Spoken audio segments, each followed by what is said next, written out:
Hey, Chmelaeon.com here. Today we're going to be talking about what is the best kind of screen protector, tempered glass or the plastic film. We're going to get straight into that, but before we do, as always, we're going to have links in the description below to the best sellers for screen protectors that money can buy and the best brands. And I'm going to give you my honest opinion on whether you should have plastic or glass, depending on what situation you're in. And be sure to check us out over at Chmelaeon.com, and the link's in the description, because we have pretty much every type of phone accessory known to man. Everything from magnetic mounts, tempered glass screen protectors, chargers, cords, cables, you name it, we have it. Links in the description below. So, I'm actually going to be doing other videos of me putting my tempered glass on with no bubbles, if you want to watch that video as well. But while I read this article, I'm also going to give you some anecdotal stuff about my experience, because I've actually used both of these kinds of protectors on multiple different types of devices. So let's get straight into it. So here's a reader who said they scratched their screen on their last phone. I want to avoid that on the new one, of course. Not a fan of the plastic screen guards, but I have been hearing a lot about glass protectors. Are they better than plastic? Yep, you can get screen protectors made out of tempered glass. Like any technology, they have their own pros and cons. Let's take a look at them. And then while I read this, I'm going to give you my own interpretation. So plastic screen protectors are much cheaper than tempered glass ones. Depending on the quality, you will pay anywhere between $1 for a pack of 5 to $10 for a single plastic screen protector. Glass protectors start around for go up to $35. At the time of this recording, either way, they're really pretty affordable. Like for $8, you get like 2, I think. I think this one comes with 2 in case one breaks. They're cheap. They're like below $10, and you usually get 2 in a pack in case one breaks, or 3 in a pack in case one breaks, which usually takes a pretty hefty fall for them to break, which I'll get into in just a moment. But, you can't go wrong either way, but I'm going to give you my experience with this as I read through this. So price, not really a big deal. That's my honest opinion.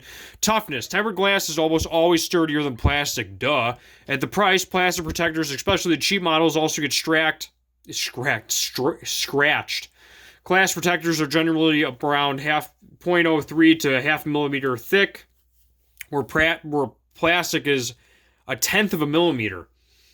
Most smartphones today have Gorilla Glass anyway, or scratch-resistant screens. When you add a plastic protector, you can feel the difference when you use your phone, especially in the terms of how smoothly your finger glides. Tempered glass protectors feel more like the original screen. Because of their thickness, glass protectors will bulge out a bit more than plastic. This is especially noticeable on devices like the iPhone or HTC One, slightly raised. That may be a problem with fingerprint sensors. You're going to find that out if you watch me applying the tempered glass one, because that's actually the one I'm going to try out first.